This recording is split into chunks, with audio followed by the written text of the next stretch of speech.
Hello student, good morning to all. We have studied about life process, nutrition, transportation, respiration and excretion.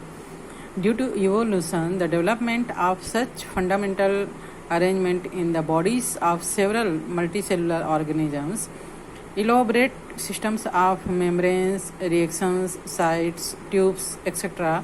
are found in plants or photosynthesis, transport, etc. While we have such elaborate systems in our digestive, respiratory, blood blood vascular, lymphatic and excretory and other systems. We shall studied about all such systems and life process in humans and in plants that are related to food and nutrition, starting from intake of food, its utilization in the body and release of energy to excretion. जैव विकास के फलस्वरूप बहुत सारी ऐसी व्यवस्थाएं जीवों के शरीर की संरचना में नजर आती है, बहुकोश की जो जीव हैं, है ना, जैसे कि पौधों के लिए प्रकाश संश्लेषण के लिए कोशिकाएं होती हैं, परिवहन के लिए जाइलम फ्लोएम होता है, इसी प्रकार जीवों में भोजन को पचाने के लिए पाचन तंत्र होता है, सांस लेने के लिए श्वसन तंत्र और बॉडी के अंदर फ्लूइड को बहने के लिए सर्कुलेटरी सिस्टम, परिसंचरण तंत्र, लिम्फेटिक सिस्टम और बॉडी के अंदर जितने भी टॉक्सिन्स बनते हैं, खतरनाक चीज़ें होती हैं, उनको शरीर के बाहर करने के लिए एक्सक्रीटरी सिस्टम पाया जाता है. मनुष्य और पौधों के उदाहरण से हम जितने भी बहुकोश की जीव हैं उनमें भोजन संबंधी तमाम जैविक प्रक्रियाओं के बारे में जानने का प्रयास हम डाइजेस्टिव सिस्टम के अंतर्गत करेंगे, जिसमें भोजन को बॉडी के अंदर लिया जाता है. प्लांट्स तो फोटोसिंथेसिस के द्वारा अपना भोजन बना लेते हैं, लेकिन जो अन्य जीव है जो अपना भोजन नहीं बना पाते वो एटमॉस्फेयर के किसी भी रिसोर्सेज के द्वारा अपना फूड गेन करते हैं, भोजन लेते हैं और उसके लिए पचाने का एक सिस्टम पाया जाता है, जिसमें भोजन को लेना, ग्रहण करना, इंजेशन से शुरू होकर भोजन से एनर्जी गेन करना, ऊर्जा प्राप्त करना और जितने भी वेस्ट मटेरियल है, अपशिष्ट पदार्थ है, उनको बाहर निकालना से ये सिस्टम जुड़ा हुआ है. तो today we studied about digestive system in human body. Look the picture here. The digestive system in human beings, it start through mouth. It is a small cavity and it's goes to its end is anus. ठीक है, ये जो है वो मुंह से शुरू होकर एनस तक फैला होता है ह्यूमन बींग्स में. तो different components of food are required on to maintenance energy in our food. हमारे शरीर में भोजन के लिए अलग अलग रिक्वायरमेंट की आवश्यकता होती है. Process like growth, repair and maintenance of body temperature require energy which is obtained by the breakdown of food components like carbohydrates, fats, proteins, etc.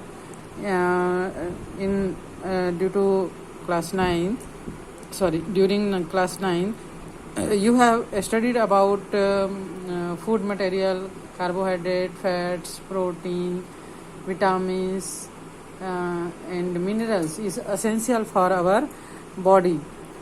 So we achieve this essential substance through the food, and the food is breakdown like carbohydrate, fats and protein in digestive system. हमने 9th में पढ़ा था कि भोजन के जो आवश्यक तत्व होते हैं, कार्बोहाइड्रेट, फैट्स, विटामिन्स, मिनरल्स, ये हमारे शरीर के लिए जो आवश्यक होता है इसको हम फूड से, भोजन से प्राप्त करते हैं और ये हमारे डाइजेस्टिव सिस्टम में कार्बोहाइड्रेट, फैट्स और प्रोटीन, विटामिन्स के रूप में टूटते हैं. We have studied and tested the presence of components of food in our previous classes, है ना. Annexure to this chapter contain the details of the testing process so that you may try doing them again. Apart from these, our body requires other substances like vitamins, minerals, salts, water, etc. The process of digestion help to maintain their required level in our body. Digestion का जो system होता है वो इन material का body में कितनी आवश्यकता होती है उसको मेंटेन करता है. The process of digestion help to maintain their required level in our blood. ये जो है हम जब खाना खाते हैं और हमारे डाइजेस्टिव सिस्टम में इसका ब्रेक डाउन किया जाता है तो इसको ब्लड में पहुंचा दिया जाता है और ब्लड के थ्रू ये हमारे पूरे बॉडी में पहुंचता है. तो ये हमारे ब्लड में डाइजेस्टिव सिस्टम इन सब का लेवल को बना के रखता है. This help to fulfil the diverse requirement for resources of the nervous and numerous and diverse cell present in our body.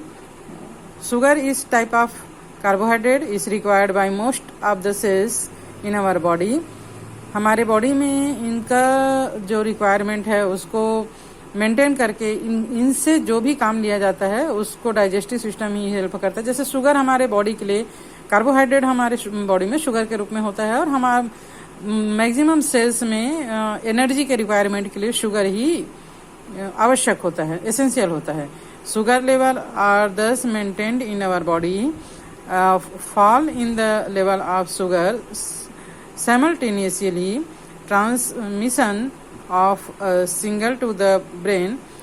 Response from the brain result in concentration of muscles in the wall of the stomach. We feel it as a mild pain, tingling, hunger, pains etcetera. अगर body में है ना भोज्य पदार्थ में जो sugar होता है, ग्लूकोज होता है, शर्करा, कार्बोहाइड्रेट, ये सभी कोशिकाओं में होता है. अगर रक्त में इसकी मात्रा, ब्लड में इसकी मात्रा कम हो जाए और हमारे मस्तिष्क तक ये नहीं पहुंच पाता तो मस्तिष्क को काम करने के लिए सबसे ज़्यादा एनर्जी की आवश्यकता होती है. तो हमको चक्कर से आने लग जाते हैं, हमको भूख लगती है, हमको चक्कर आता है. जैसे ही हम मीठा कुछ खा लेते हैं तो हमारा चक्कर जो है वो ठीक हो जाता है कि नहीं. और मस्तिष्क से आमाशय की दीवारों में संकुचन की प्रक्रिया जब प्रारंभ होती है तब इसकी सूचना जो है मस्तिष्क को प्राप्त होती है और हमको इससे भूख का एहसास होता है. थिंग्स ऑफ सम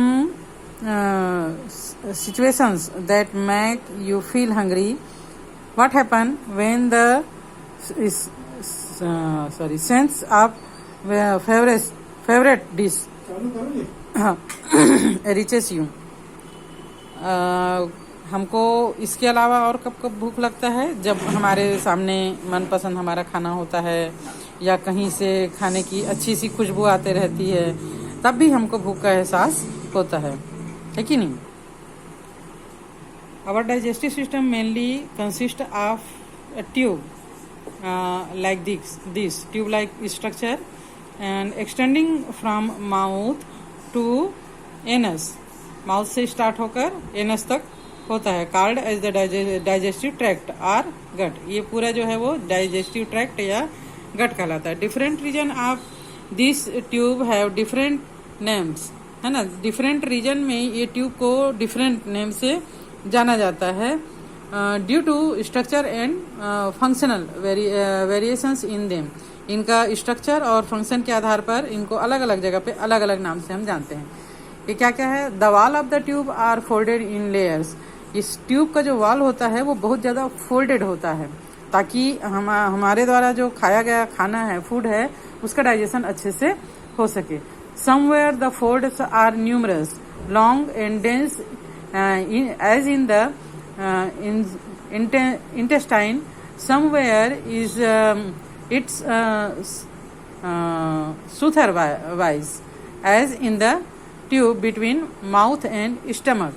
कहीं कहीं पे ये बहुत ज़्यादा फोल्डेड होता है, इसका जो वॉल होता है, कहीं जो है वो स्मूथ टाइप का होता है. In some area within the wall of the tube or outside it are certain organs that secrete substance that aid in digestion. These are called as digestive gland, like salivary glands in mouth and gastric gland in stomach are internal, while liver, gallbladder and pancreas are external. कहीं कहीं पर हमारे द्वारा लिए गए food का digestion करने के लिए बहुत सारे ग्लैंड्स होते हैं, जिसमें डाइजेस्टिव जूसेस का सिक्रेशन होता है, जो हमारे फूड को या भोजन को पचाने में मदद करता है।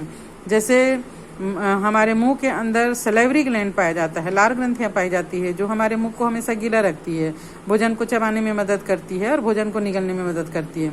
इसी प्रकार यहाँ जो हम देख रहे हैं, इसका सिस्टम को हम पढ़ेंगे, है ना, इसमें क्या क्या पाया जाता है। तो इसके अंदर भी डाइजेस्टिव जूसेस पाए जाते हैं, जो हमारे फूड को डाइजेस्ट करने में, पचाने में, छोटे छोटे टुकड़ों में तोड़ने में उपयोगी होते हैं। जैसे फॉर एग्जांपल स्टमक में, स्मॉल इंटेस्टाइन में, है ना, ये जो है वो इंटरनल डाइजेस्टिव ग्लैंड्स कहलाते हैं। इसके अलावा कुछ डाइजेस्टिव ग्लैंड डाइजेस्टिव सिस्टम से बाहर होता है, for example liver, pancreas and gall bladder. तो इसके द्वारा भी कुछ डाइजेस्टिव जूसेस का सिक्रेशन होता है, जो डाइजेस्टिव सिस्टम में डाल दिया जाता है और ये भोजन को पचाने का काम करता है।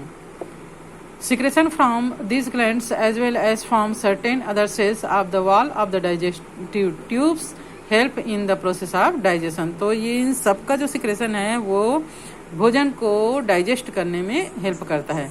Large molecules of our food are change to smaller molecules in this process. इस प्रोसेस से हमारे भोजन के जो लार्ज मॉलिक्यूल्स हैं वो स्मॉल मॉलिक्यूल्स में कन्वर्ट हो जाते हैं। ओके, और इसके आगे का जो है वो हम नेक्स्ट डे पढ़ेंगे। इसका पूरा स्ट्रक्चर, डाइजेस्टिव सिस्टम के स्ट्रक्चर में क्या क्या आता है, कैसे डायग्राम को बनाना है ना, ये सब हम नेक्स्ट चैप्टर में देखेंगे।